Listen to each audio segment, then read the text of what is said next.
Now, on News Talk 105.9 WMAL. O'Connor and Company. 7:36 now, Tuesday morning, and we're chugging along here, full steam ahead on a busy day, but not as busy as your day, so we appreciate you letting us in and ride shotgun with you. Coming up at 8:05, you're going to want to hear from Mark Vafiatis. He's running for the Virginia State Senate. It's a pretty important election. As you know, we're focusing a lot of energy on it. I'm Larry O'Connor alongside Julie Gunlaw. Good morning. Weirdest thing, they come in by the tens of thousands, sometimes a day, and they all have cell phones. I'm saying, where did they get the cell phones? Everybody has a cell phone. They're all talking on these beautiful cell phones, and they're expensive ones, too. They're nice ones. Somebody who's into that said, those are good phones. And then I say, who pays their bills? Who's paying the bills, Marjorie? Do you want to check that? I'll give it to Marjorie. She'll figure that one out. Well, hold on, Mr. President. You don't have to have Marjorie Taylor Greene look into it because our good friends over at Heritage Foundation's Oversight Project, they've already done this work. Back in December, they put out the report on where those cell phones came from, who paid for them. We know who paid for the cell phones. Mike Howell is the director of the Oversight Project and a former Department of Homeland Security Oversight Counsel. So, Mike, where'd the cell phones come from? Who's paying for the cell phones? So they come from a lot of places. Oftentimes it's you and me. Believe it or not, Immigration and Customs Enforcement gives people cell phones in a lot of instances. As instead of putting them into detention, proceedings and removal proceedings, they just give them a cell phone to say, hey, check in with us later. Maybe, that's how we'll keep in touch with you. But our study focused on the movement of those cell phones. So what we did is using a lot of advanced technology, looked at where the illegal aliens, when they cross the border and go to the NGOs, the non-government, entities, where they go in the country, and they go to every single congressional district. Believe it or not, a 1 month period, we looked at 30,000 illegal aliens. They went to 431 out of 435 congressional districts. So a massive logistical spread here in the United States of NGOs just shuffling illegal aliens and completing their journey for them. So wait, I'm a little bit confused. These illegal aliens are getting these cell phones, and the excuse being used is this is a way to track them? Is that what I'm hearing? In some instances, yes. That's how ICE is working, because they're shutting down basically the ability for the agency to actually detain these people or have them remain in Mexico. That's what the Biden administration's done. Everything is directly pointed at an illegal alien being released into the interior as soon as possible. So in some instances, ICE will just give a person a cell phone and say, this is how you're going to check in with us. In other instances, a lot of these illegal aliens already have cell phones. A lot of them are well-to-do, and this is just the easiest way to get into the country.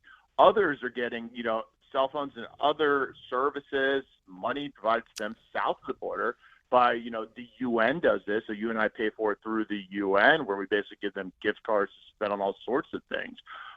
Others have other NGO help south of the border along their way. These people are coming from virtually every single country in the world. I think it was over 160 last time I looked at the data.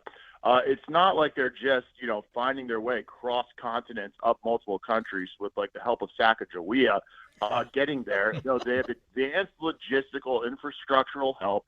And of course, they're using the best and brightest, technology available to them that's provided to them. It is the biggest human resettlement operation and logistical operation I think we've seen in this world's history.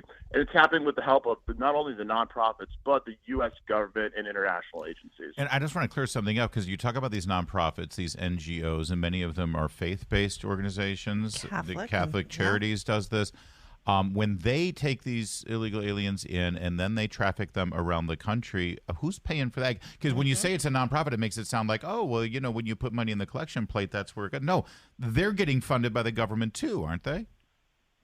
Absolutely. It's well over $1 billion, industry a year paid for by the U.S. government. There's a lot of huge private financial donations to groups like Catholic Charities.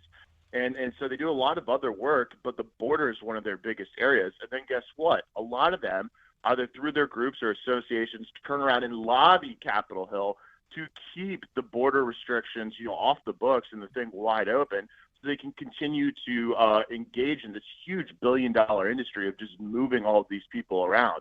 So they're playing both sides of the game. So I would warn all of your listeners, a lot of these groups, Catholic Charities is really the biggest one. When you donate to them, they're not telling you that this is the type of work they're doing, moving illegal aliens all throughout the country, but it is like a massive accelerant on our border crisis. The Biden administration simply could not pull off this border crisis without the NGO help. Well, and let's not forget what Mayor Eric Adams of New York said about what's going on in his city because of so many illegal immigrants up Let there. me tell you something, New Yorkers. Never in my life have I had a problem that I did not see an ending to. I don't see an ending to this. I don't see an ending to this. This issue will destroy New York City. Now, I know that the mainstream media wants to say that's because that evil Governor Greg Abbott sent all those people up to New York. He's only sent up about 13,000 over the course of the last year. That's, 1,000 a month. They're dealing with 20,000 a month. Aren't those the very migrants you're talking about who, through these NGOs, Catholic Charities, nonprofit organizations with their little government-funded cell phone, when they get sent all around the country, a ton of them are going to New York, and they're ending up on the streets of New York saying, Mayor Adams, take care of us. That's absolutely right. It's not even happening just in New York, but Chicago. The blue cities are getting mugged by reality here. The truth of the matter is nobody really wants mass legal immigration into their communities. It hurts at every separate policy level. I mean, you're talking about your schools, your healthcare systems, your housings, your crime. It is just absolutely destructive, especially on the scale that we're seeing. And so I think we're at a time in this country where we need to figure out this mass, network, how to reverse this whole thing. And I think in the next administration, if there's a change of leadership, we're going to need to see the biggest deportation program in history using all these networks and just reversing the flow. And so that's right. Just get out. Put it in reverse. Mike Howell, well, listen, when President Trump